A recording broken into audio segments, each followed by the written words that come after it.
ঢাকার শাহজালাল আন্তর্জাতিক বিমানবন্দর থেকে রাত ১টায় উড়ল ফ্লাইট বেল ৯১৩। গন্তব্য লন্ডন।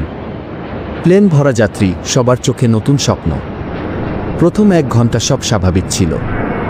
হঠাৎ ককপিটে ক্যাপ্টেন লক্ষ্য করলেন রাডারে আর কোনো সিগন্যাল নেই। চারপাশে যেন সব বিমান অদৃশ্য হয়ে গেছে। এমনকি এয়ার ট্রাফিক কন্ট্রোল থেকেও আর কোনো সাড়া আসছে না। যাত্রীরা জানালার বাইরে তাকিয়ে অবাক হয়ে গেল। আকাশে শুধু ঘন কালো মেঘ, মাঝে মাঝে লাল রঙের বজ্রপাত, যা সাধারণ বিদ্যুৎ চমকের মতো নয়, বরং আগুনের শিখার মতো। একজন বৃদ্ধ যাত্রী, যার হাতে পুরনো একটা ডায়েরি, হঠাৎ বললেন, এই ফ্লাইট অভিশপ্ত। ১৯৭২ সালে ঠিক এই একই রুটে আরেকটি বিমান নিখোঁজ হয়েছিল। আজ আমরা সেই একই আকাশে ঘুরছি গিয়ে। কথা শেষ হতে না হতেই কেবিনে লাইট নিভে গেল। ভেতরটা জমাট ঠান্ডা হয়ে উঠল।